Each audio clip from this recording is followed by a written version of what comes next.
Olá, vamos à leitura da lição de hoje, terça-feira, 13 de agosto, o monte e a multidão. Vamos falar com Deus? Ó Senhor Jesus, graças te damos por mais um dia na tua presença com a tua palavra. Ensina-nos a confiar na tua graça e no Espírito Santo, em nome de Jesus. Amém. Marcos descreve o momento em que Jesus se revela a 3 dos seus discípulos, que realmente ele é. O que Pedro e Tiago e João viram com Jesus? Marcos 9, 1 a 13.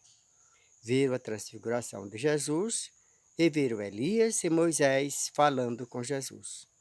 Em Marcos 9, verso 1, Jesus predisse que alguns dos que estavam com ele não passariam pela morte antes de verem a chegada do reino de Deus com poder. Isso se cumpriu alguns dias depois, quando Jesus levou Pedro, Tiago e João sozinho a um alto monte. Lá, ele foi transfigurado diante deles, na glória do reino celestial. Moisés e Elias vieram do céu para conversar com Jesus. Lucas observou que eles falavam sobre a partida em grego, o êxodo, de Jesus, que ele estava prestes a realizar em Jerusalém. Lucas 9, 30 e 31. Assim, essa cena de glória está ligada à morte de Jesus, Marcos 9, verso 9. Isso daria esperança aos discípulos quando Cristo fosse crucificado. Ao descer o monte na manhã seguinte, os 3 discípulos perguntaram a Jesus sobre a vinda de Elias. É provável que essa ideia estivesse ligada à expectativa de que Elias reapareceria antes do Messias. Malaquias 4, 5, 6. Jesus respondeu que Elias já tinha vindo, e fazendo referência a João Batista. Assim como haviam matado a João, Jesus seria morto, mas ressuscitaria depois de 3 dias. Depois da noite da glória, o cenário no sopé da montanha estava um caos. Marcos 9, 14 e 29. Os 9 discípulos não conseguiram curar um menino possuído por um demônio. Quando Jesus entrou em cena, todos correram para vê-lo. A história descreve o poder do demônio sobre a criança.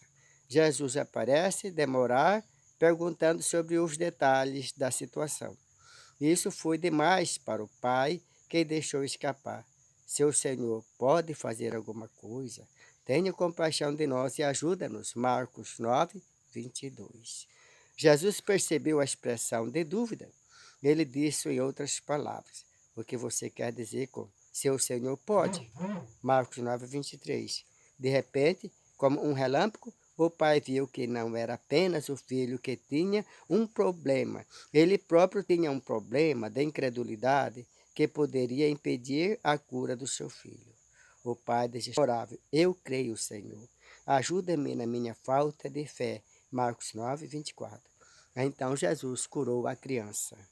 Isso significa que todos nós vacilamos na fé e sem fé é impossível agradar a Deus.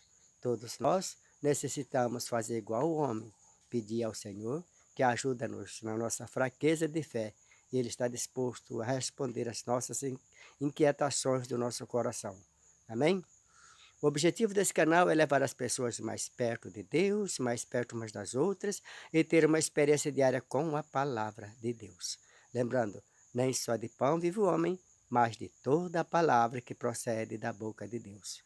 Junte-se a nós ao se inscrever, compartilhar, deixar seu comentário e sinalizar que gostou. Ficaremos agradecidos e amanhã temos mais.